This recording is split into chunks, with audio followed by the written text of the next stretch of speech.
Hi friends, இது வந்து 6th ஸ்டாண்டர்டில் இருக்கிற யூனிட் 2ல் பார்ட் 3 வீடியோ. போனதிலே பார்த்துட்டோம். சார்பு எழுத்துங்கிறத 10 வகைப்படும். அதில் உயிர்மெய் ஆயுதம்னு சொல்லி அதை வந்து இப்போ இந்த யூனிட்டில் பார்க்க போகிறோன்னு சொல்லியிருந்தேன். அந்த உயிர்மெய் ஆயுதம் தான் என்னென்னு பார்க்க போகிறோம். உயிர்மெய் அப்படின்னுங்கிறது மெய்யும் உயிரும் சேர்ந்தது உயிர்மெய்.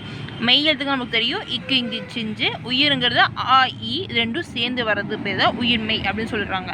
இதோட ஒளி வடிவம் எப்படி இருக்குன்னா, மெய்யும் உயிரும் சேர்ந்ததாக இருக்கும். ஒளி வடிவம்னா என்ன? இப்போ நம்ம சொல்கிறோம் கா கா ஷா ந டா அப்படின்னு சொல்லுவோம். அந்த காங்காச்சா அதில் வந்து இக்கு இங்கு இச்சு சேர்ந்தும் ஆ இ சேர்ந்தும் தான் நம்மளுக்கு காங்காச்சான்னு வருது.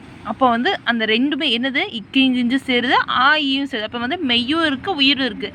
அப்போ அது ரெண்டும் சேர்ந்ததாகத்தான் எப்படி இருக்கும்? ஒளி வடிவம் இருக்கும். வரி வடிவங்கிறது மெய்யிலத்தையே ஒட்டி இருக்கும். வரி வடிவங்கிறத நம்ம எழுதுறது தான் வரி வடிவம்னு சொல்கிறோம். நம்ம இந்த உயிர்மெய் எழுத்து எப்படி எழுதுறோம்? காங்காச்சான்னு எழுதுறோம். இது எப்படி இருக்குது? மெய் எழுத்துல இக்கு இங்கிஞ்சு இருக்கும், அந்த புள்ளி இல்லாமல் இருக்கிறதுனால காங்காச்சா மட்டும் வருது. அப்போ இது எதையை ஒத்தி இருக்கும் அப்படின்னா மெய் எழுத்தை ஒத்தி இருக்கும். கால அளவு உயிர் எழுத்தையே ஒத்தி இருக்கும். கால அளவு தான் நமக்கு தெரியும், மாத்திரை. அதாவது யூனிட் 1ல் நம்ம வந்து பார்ட் 2 வீடியோவில் பார்த்துருப்போம். நீங்கள் அங்கே பார்த்துக்கோங்க. இதில் கால அளவு அப்படிங்கிறது உயிர் எழுத்தே ஒத்தி இருக்கும். உயிர் எழுத்துன்னு என்ன? காங்கா சரி ஆ இ தான் ஆ இ தான் உயிர் எழுத்துன்னு சொல்கிறோம். அந்த ஆ அப்படிங்கிறதுடைய மாத்திரை வந்து 1, ஆனா மாத்திரை 2ன்னு சொல்லி பார்த்துருப்போம். இதே தான் இதுக்கும் கால அளவுன்னு சொல்கிறாங்க. இது அப்போ உயிர்மெய்ங்கிறது எதை சார்ந்திருக்கு அப்படின்னா உயிர்மெய் எழுத்தை சார்ந்திருக்கு. இது ஏன் தனித்தனியாக போட்டிருக்கோம் அப்படின்னா கேட்பாங்க. உயிர்மெய் எழுத்தின் வரிவிடம் எதனை சார்ந்தது அப்படின்னு சொல்லிட்டு அதுக்காகத்தான் தனித்தனியாக போட்டிருக்கேன். அடுத்ததான் ஆயுதம். ஆயுதம் அப்படின்னா 3 புள்ளிகளுடைய தனித்த வடிவம். இது 3 புள்ளிகள் இருக்கும். அக்குங்கன்னு சொல்கிறது. இதுக்கு வேறு பேர் இருக்குது. முப்புள்ளி, முப்பாற்புள்ளி, தனிநிலை, அகேனம் அப்படிங்கிறது இதோட வேறு பெயர் ஆயுதத்துக்கு. இது நுட்பமான ஒழிப்பு முறை கொண்டது.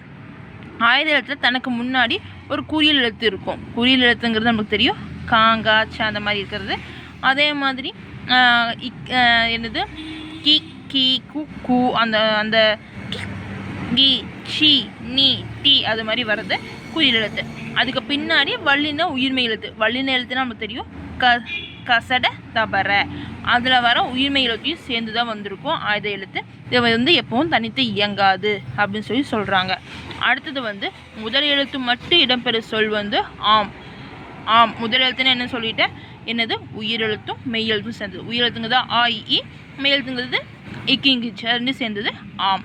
முதல் எழுத்து இடம்பெறாத சொல். இந்த ரெண்டுமே இல்லாமல் முதல் எழுத்துங்கிறது உயிர்மெய் எழுத்தும் ஆயுத எழுத்தும் இது ரெண்டுமே இல்லாமல் உயிர்மெய் எழுத்து மட்டும் கொண்டு வந்திருக்குது. அது பேர் குருவி. இப்போ உங்களுக்கான கொஷின், முதல் எழுத்து மட்டும் இடம்பெற சொல்ல ஒன்றுமே, முதல் எழுத்து இடம்பெறாத சொல்ல ஒன்றும் கமெண்ட் பண்ணுங்கள்.